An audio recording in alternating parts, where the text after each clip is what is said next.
Olá, seja bem-vindo ao Panorama. Você confere hoje reportagens com notícias e debates que marcaram a semana.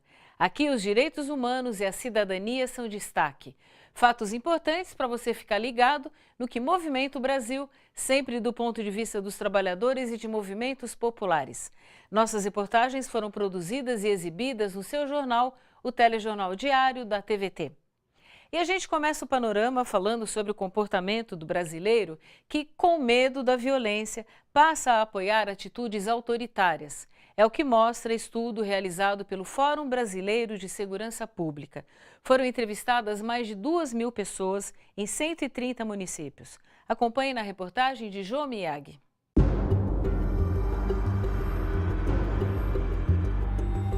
Numa escala de 1 a 10, o brasileiro atinge o índice 8,1 no apoio a ideias autoritárias. A revelação é da pesquisa Medo da Violência e Autoritarismo no Brasil. Entre os mais inclinados ao autoritarismo estão jovens até 24 anos e pessoas com mais de 45, com baixa escolaridade, pardos e nordestinos. A pesquisa também mostra que a grande maioria aceita se submeter sem questionamentos a um líder forte e carismático. De acordo com o professor e cientista social Vitor Marchetti, a pesquisa fala mais sobre a aceitação da autoridade do que de regimes autoritários. O que a pesquisa revela é um pouco a disposição do brasileiro médio, né? Quer dizer, eles estão olhando aí para um índice bastante alto, do quanto o brasileiro aceita ou quanto o brasileiro demanda a autoridade. Isso, a autoridade familiar, a autoridade policial, enfim, não necessariamente é um endosso a regimes autoritários ou pelo menos uma rejeição a regimes democráticos. O medo da violência também está presente no cotidiano do brasileiro, mostra a pesquisa. E quanto mais medo da violência, maior é a adesão às soluções autoritárias. Esses fatores explicam as boas colocações nas pesquisas eleitorais de pré-candidatos à presidência com posições autoritárias, explica o professor. Se a gente pegar aí as últimas décadas, a gente viveu uma grande onda de agendas progressistas, né, que colocaram aí no centro do debate, não só no Brasil, mas no mundo, a questão de gênero, as questões raciais, as questões do imigrante, né, colocaram na pauta temas que estão numa agenda progressista, que estão na chave da tolerância, da diversidade, da pluralidade, né, agendas de direitos humanos. Neste momento, a gente assiste no mundo um movimento de reação ao crescimento dessas agendas. Portanto, a onda de reação a essa agenda, ela é também sentida por aqui. Ao mesmo tempo que a pesquisa mostra o conservadorismo do brasileiro, também revela que pautas progressistas, como direitos humanos, direitos civis e direitos sociais, também são defendidos pelos brasileiros. 91% dos entrevistados acham que homens e mulheres devem dividir as tarefas domésticas e cuidados com os filhos. 69% consideram as cotas raciais importantes para a redução da desigualdade. 84% defendem um Estado laico e 72% falam que não é vergonhoso ter filhos homossexuais.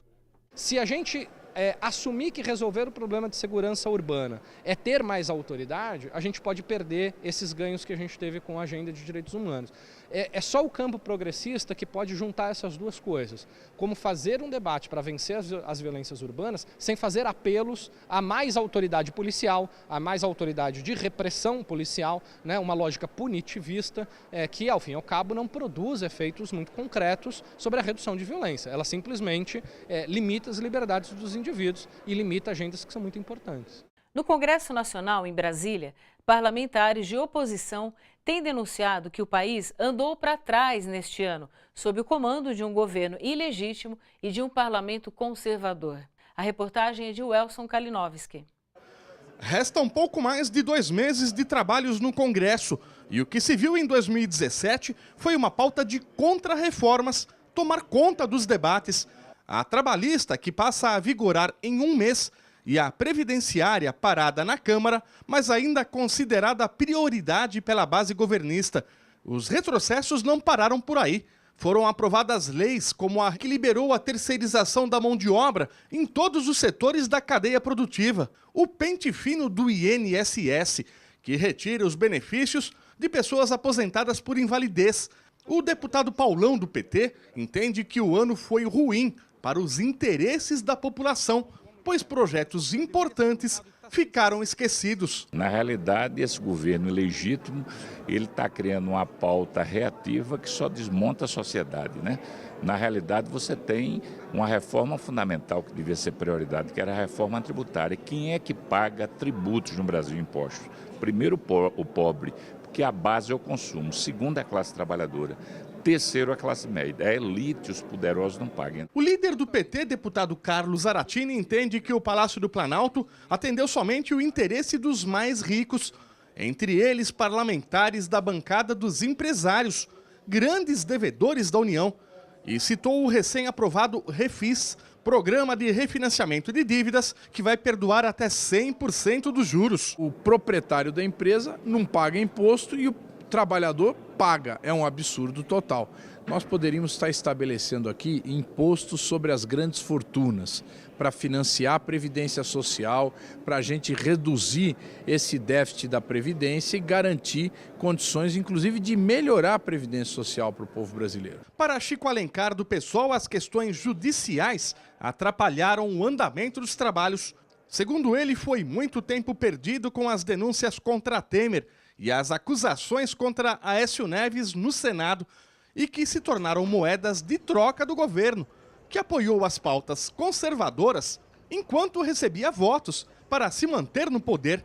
O parlamentar entende que outra lei deixada de lado poderia corrigir este tipo de distorção na política. Projeto que estabelece direta já quando o presidente sair e não entregue o poder ao sucessor do parlamento, como é o caso agora. Se o Temer sai, diretas, o povo se manifesta. Enfim, tem um conjunto de propostas positivas, mas por enquanto o Brasil está encalacrado, está patinando nessa lama toda. Não adiantou o apelo da Comissão Nacional de Direitos Humanos. Michel Temer sancionou o projeto de lei que determina que militares acusados de crimes contra civis sejam julgados pela Justiça Militar.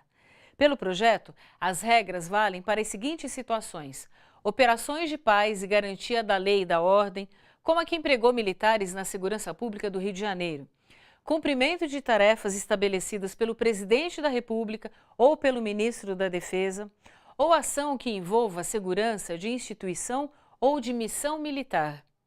Para a Ordem dos Advogados, militares julgando militares, como estabelece o projeto, é uma volta aos tempos da ditadura. A reportagem de Vanessa Nakazato. O projeto de lei transfere da Justiça Comum para a Justiça Militar o julgamento de militares acusados de matar civis durante o trabalho. Para o presidente da Comissão Nacional de Direitos Humanos, o projeto de lei é uma licença para matar. A partir do momento em que as Forças Armadas passam a substituir as polícias regulares, que deveriam garantir a segurança dos cidadãos, eles estão argumentando que ficam vulneráveis à medida que vão enfrentar determinadas situações de risco e podem utilizar a força contra civis, né, em conflito. Desde 1996, os militares que cometem homicídio são julgados pelo júri popular na Justiça Comum, uma conquista que demorou anos para ser alcançada. Segundo o coordenador da Comissão de Direitos Humanos da OAB, o projeto de lei é um verdadeiro retrocesso e traz de volta uma prática da ditadura militar. Os maus policiais se sentirão impunes e com carta branca para poder fazer o que bem entendem. Já vem fazendo, muitos deles, mas agora se sentirão mais livres ainda e nós estaremos assistindo o genocídio. Genocídio de quem? Da população jovem, pobre, preta e periférica, que são as principais vítimas do sistema. A gente fala agora sobre a luta em defesa da vida das mulheres. Uma campanha lançada pelo Sindicato dos Metalúrgicos do ABC chama a atenção para os crimes de feminicídio que acontecem diariamente. Os números são alarmantes. E um caso em especial, que aconteceu na porta de uma empresa metalúrgica, foi o pontapé para a mobilização. Acompanhe na reportagem de Michele Gomes.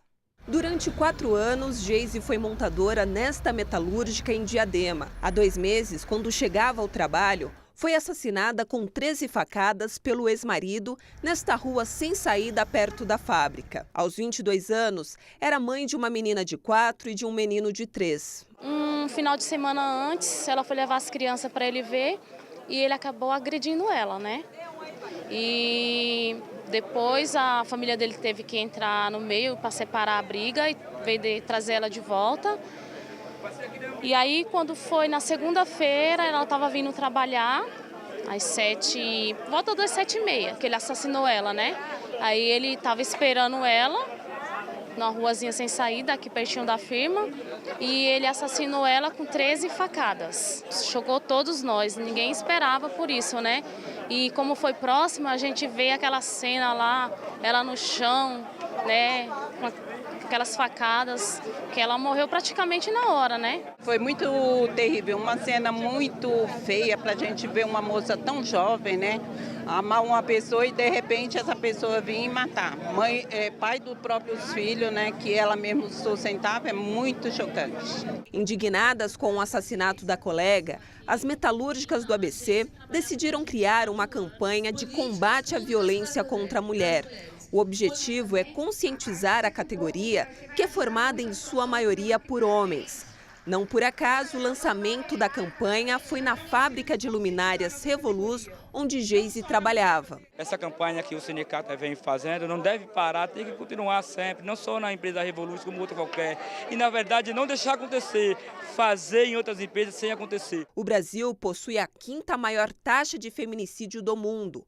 O mapa da violência de 2015 aponta que entre 1980 e 2013, mais de 106 mil pessoas morreram por causa da sua condição de mulher. Tratar desse tema é sempre um tema que normalmente traz consigo a indignação da violência.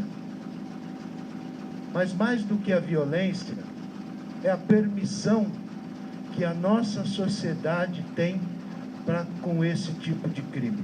A direção do Sindicato dos Metalúrgicos do ABC vai levar esse debate para outras fábricas.